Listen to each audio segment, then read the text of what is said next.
It's another edition of Time About the Movies. Today we're taking a look at the films of November 14th, 2003. We got three big movies to look at today.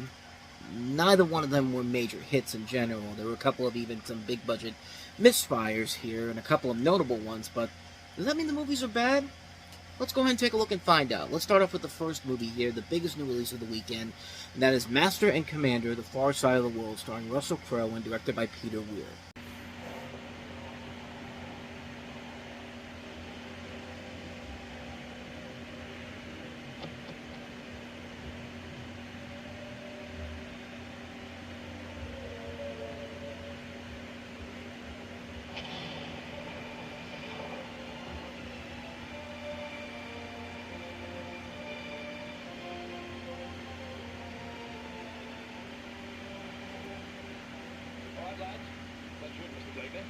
Resurreciton! May the blood stay reserved! Down and down, ahoy! All hands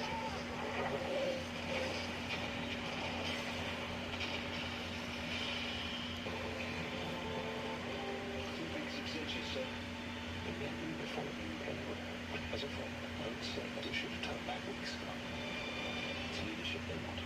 Strength. Find that within yourself, and you will earn their respect.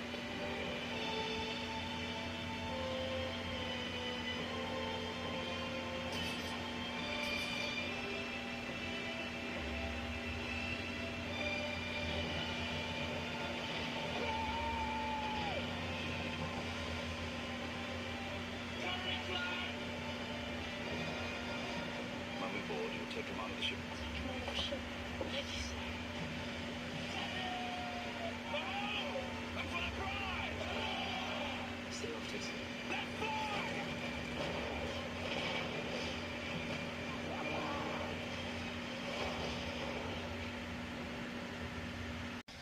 In April of 1805, during the Napoleonic Wars, HMS Surprise, a British frigate, is under the command of Captain Jack Aubrey, played by Russell Crowe.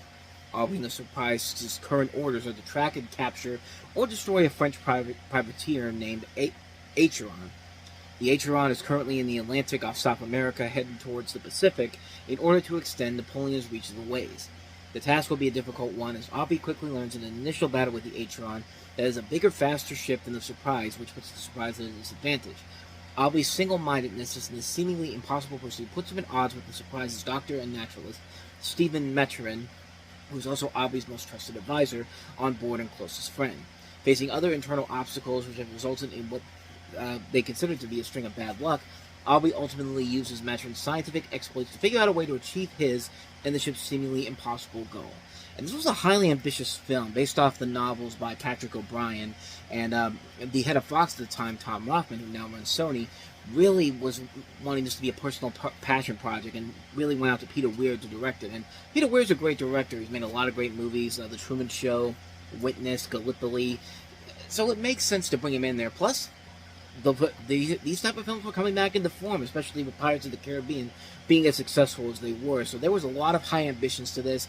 A big budget went into this, and it didn't necessarily bomb, but it didn't really perform as well as I think they wanted it to. I mean, this was a film that I think a lot of people were expecting a lot more from in terms of, the financial success, but it only made $72 million more than what it cost to make. It cost like $150 million, only bought in like $212 million in the long run. But that doesn't mean the movie is bad. It's a very ambitious film, and it's epic and sweeping at times. It's a real damn good movie. It reminds me a lot of In the Heart of the Sea, which is another criminally underrated movie that's very much like this, which was directed by Ron Howard. It has Chris Hemsworth and a pre-Spider-Man Tom Holland among the cast in there.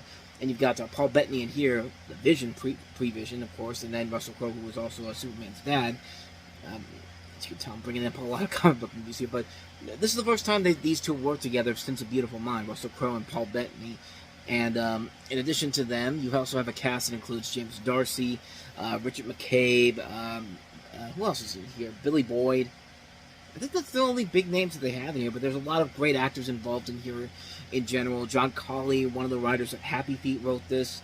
I mean, everything is working towards the film's advantage, and the film itself is an impressively put together movie from the visual aspects, from the technical aspects, to the story aspects. It really does keep you invested all the way through. I just don't know if people really were invested in wanting to see this movie in general, but I would have liked to have seen this on the big screen. It did get some really good reviews in general. It was nominated for several Oscars, got 10 nominations for Best Picture and Best Director, and won Best Cinematography and Best Sound Editing. So there is a lot here to admire about the film in general. It's overall really damn good. It's a really damn good, impressive feat. I don't think it really accomplished everything it wanted to do, because I feel like they wanted to start this off as a series of films, maybe try to be like their own Pirates of the Caribbean. But there is a prequel reportedly in the works, so maybe this is something they'll come back to. And it's been in development for a couple of years now, so I don't know for certain if it's actually going to get made. But I honestly would like to see more of these stories get made into a movie. These books seem like they have a lot of ambition to them, and it really would look great on the big screen. And you can just look on here, the practical effort that they put into this. They do a very good job of handling it here. The storytelling is very good. The characters are very good, interesting to watch. Just an incredible film, man. One that I do recommend checking out. Master and Commander: The Far Side of the World. Speaking of movies that underperform, this is probably the biggest underperformer of the week, and that is, of course, Looney Tunes Back in Action. But does that mean the movie itself was bad? Let's take a look.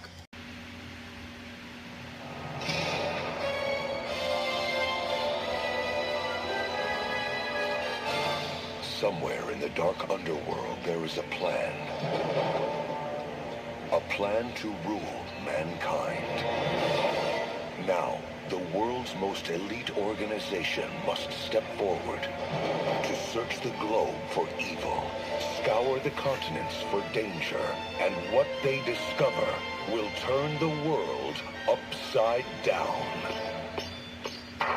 No! Point him around. Looney Tunes back in action. A rabbit, a duck, a girl, a boy.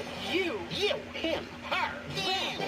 And the evil head of the Acme Corporation who's determined to take over the world. We must capture this son of a spy, and we must locate the diamond and use its power for our own diabolical ends. How you like that, Mr. Slap Yourself on Your Own Face? Dynamite! Welcome to my world. Looney Tunes back in action. Now that's funny. Exploding into theaters November 14th. Short answer, no. Long answer, we'll talk about that. Let's talk about the plot, though. You have a movie that parodies action and spy film conventions. There's a little bit of sci-fi in here, though, where you have Bugs Bunny and Daffy Duck, played by Joe Lasky, as they become intertwined with a plot by the Acme chairman, played by Steve Martin, to transform the world's population into subservient monkeys using the Blue Monkey Diamond. They accompany aspiring stuntman DJ Drake, played by Brendan Fraser, and Warner Brothers executive Kate Houghton, played by Jenna Elfman, on their journey to thwart the chairman's plan, which doubles as a mission to rescue the former's adopted father, Damian Drake, played by Timothy Dalton. This was a film that was the result of many attempts to try to develop a sequel to Space Jam. There was actually a direct sequel called Spy Jam, which was intended to star Jackie Chan in the leading role, but Joe Dante, out of a personal dislike of Space Jam, developed the project to more closely represent the personality of the Looney Tunes characters, with Eric Goldberg from Disney serving as the animation director. However, Dante reportedly had no creative control on the project, and the final film became different than what he intended it to be. And the film didn't do badly with critics in general. In fact, the film was well promoted, like Space Jam was. I mean, there was a lot of commercials on TV for it. Sprint had a big commercial with their mascot at the time. I mean, the film should have been a big hit, but unfortunately, it ended up being a massive bomb at the box office, grossing only $68 million over the $80 million budget it had, which is weird because not only did the movie get better reviews than Space Jam, but the movie is often seen as the better live-action animated Looney Tunes hybrid than Space Jam was. Even I would say, in terms of which movie I thought was better in general, that one was, I would say this one. But even though I still like Space Jam a lot, but, well, what happened? Like, why did the film not do so well? Well, let's look at the schedule that they had to work with here. You put it out in mid-November because Space Jam was a success in this period 7 years prior.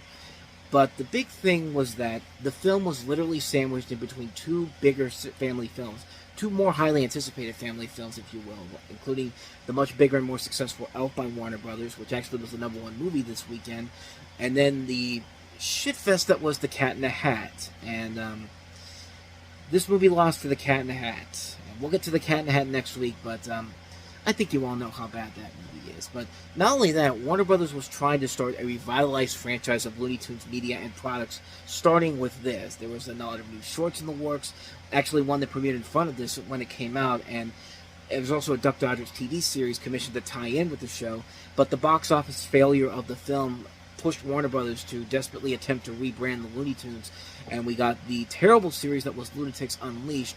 And essentially Back in Action was the official final straw for Warner Brothers' animation department, which was shut down and then was rejuvenated a couple years later with the success of Happy Feet.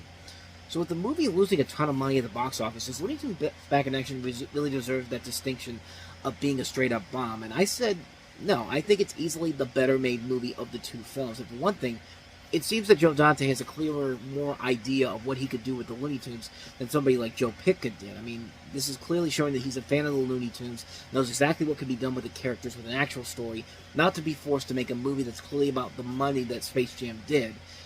And the casting here just works better. You've got all these great voice actors in here, including specifically Joe Alasky, doing a fantastic job replacing the classic Looney Tunes characters, recreating them with this near pitch perfect impression of Mel Blanc's characters. The voices that he brought into it, and Brendan Fraser, Jenna Elfman, they work together well on screens. I mean, it's probably the best adventure film Fraser had been attached himself to.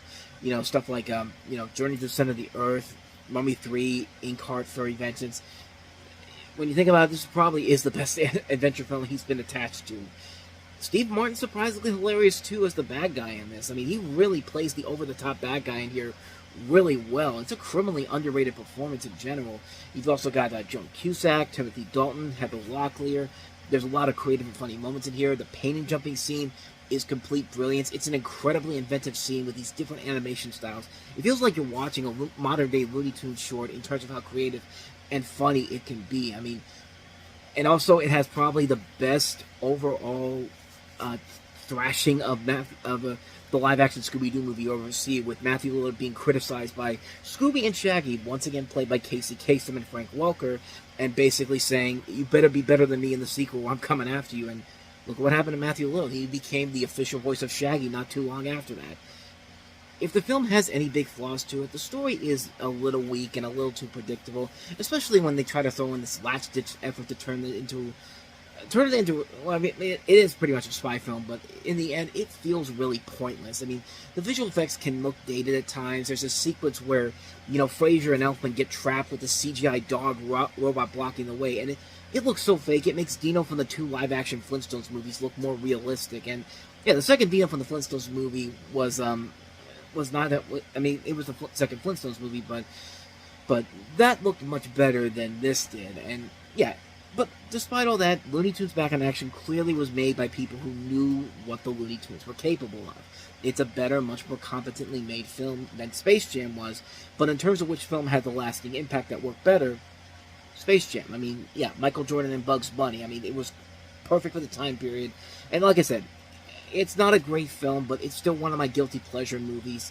But this is definitely the much better film in terms of like how they represent these characters, a better overall feel of what they were trying to accomplish here. It definitely deserves to garner a much more significant cult following because it really is not a bad movie by any means.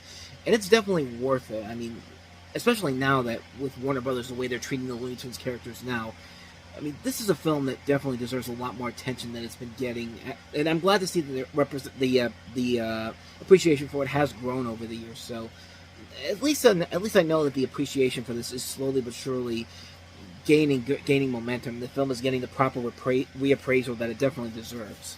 But, just bad timing to release this in the November that they had here, and yeah, Space Jam was successful around this time period too, but at the same time, you didn't have these movies that were obviously going to have much more of a lasting impact, whether they were good or not. But like I said, we'll get to Cat in the Hat next week. But let's go ahead, before we wrap this up, take a look at the last movie that came out this week in the documentary Tupac, Resurrection. My life. If I was with the birds, with the people on November 14th, I just wanted to be like an angel for God. The truth. I'm doing it for the kids that really lives a thug life and feels like it's hopeless. In his own words. This is my story. I was there for the whole thing. Tupac, Resurrection, directed by Lauren Lazen, featuring music by Tupac Shakur, The Notorious B.I.G., 50 Cent, and Eminem, available on Amaru Interscope Records. Rated R. It's funny how the Notorious B.I.G. is on the soundtrack for this, even though this is pretty much a one-sided tribute to Tupac Shakur, who was, of course, murdered in 1996, so about 7 years after before this documentary came out. And you have him detailing his childhood, from growing up with a mother addicted to crack to being taken care of by drug dealers on the streets, as well as the type of jobs he had to do to get money. He also talks about his love for poetry, his friendship with Jada Pinkett, what his lyrics mean, about the negative resentment the media had on him. The documentary then details his shooting, his reaction to getting shot, his paranoia about getting shot, and ultimately his death. The documentary ends with Tupac coming to terms with his life and his past, understanding the wrongs that he's done, and also giving a monologue about the stereotypes of black men, telling blacks to not give in to stereotypes and to control themselves. And also shows the impact Tupac had on the entire world, which is interesting because, again, going back to Notorious B.I.G., he's the one that's had the movie made about the movie biography made about him, which was Notorious, which is not a bad movie. But I'm actually kind of surprised nobody's tackled Tupac Shakur in a biopic yet. But then again, with the recent trend of biopics like Bohemian Rhapsody and Whitney Houston and Bob Marley, I don't know if that's probably the best idea to like it, because the biggest problem with the biopics nowadays is that they're too safe and marketable. They want them, and they're made by people within the families of the people they're talking about. So we don't get to really cover like the more darker elements of their lives. And just like that's a key part of those movies in general that you need to have in there. And there are ways to work around it. I've talked about it in other videos before. So if you want to go check those out, they're out there. They're out there on this channel and also on the Reviewing Network Live too. But in terms of what this documentary does, I think it's a very engaging documentary that really takes a lot of like archival footage from Tupac's life and puts it together in a story that really does feel like the guy is still alive and he was really behind this all along. But no, it's archival footage put together, and it makes for a pretty entertaining documentary in general. It actually got nominated for an Oscar about 2 years later at the Academy Awards for Best Documentary Feature. Did not win, but that just shows you how good this really was. I mean, it really is an engaging sit-down to watch. Even if you're not a big Tupac Shakur fan, you could still watch it and just see that, yeah, the guy did a lot of bad stuff in his life, but he knows, but the movie knows that that's not really all about him. Like, he's not, like, he can be a good person, and it shows in here. Like, in the end, he's trying, like what that monologue was talking about, not giving into stereotypes and to control themselves. And showing how much his impact still holds to this very day. I mean, it still holds up 30 years after his death. I mean, this guy still has a lasting legacy, and it shows in this documentary. It just shows that, hey, this guy is a legend, and it shows in a number of different ways. I mean, the guy had a potential to be a great actor. We saw it in films like Juice and Poetic Justice, but unfortunately, life came to an end for him too soon. And this is a great documentary that really shows what the real Tupac Shakur really is, and I think it's a very entertaining documentary. It's a really good film. I highly recommend checking it out. Like I said, even if you're not the biggest Tupac fan, you can still find a lot to get a lot of value of in this. I do recommend it. Tupac Resurrection. And so with that said, we'll wrap up another edition of Time About the Movies. We'll head into the weekend of before Thanksgiving next time with 3 movies, including the aforementioned The Cat in the Hat with Mike Myers, which, brace yourselves for that one. That's not going to be a fun time for any of us. But we have Halle Berry and Robert Downey Jr. in the suspense thriller Gothica, and also 21 Grams with Sean Penn, Naomi Watts, and Benicio del Toro from Alejandro González Iñárritu, who of course gave us The Revenant and Birdman. So we'll take a look at those 4. It's 4 movies, right? No, it's 3 movies. 3 movies. I'm just losing count here. We'll take a look at those 3 movies on the next episode. So we'll take a look at those next time around. But until then, Thank you so much for watching, and if you want to see more videos like this, please hit the playlist on the next page, check out the previous episode, and also don't forget to hit the like and subscribe button if you want to see more videos like this on this channel. So, with that said, I am off. I will see you guys next time, and until then, as always, take care.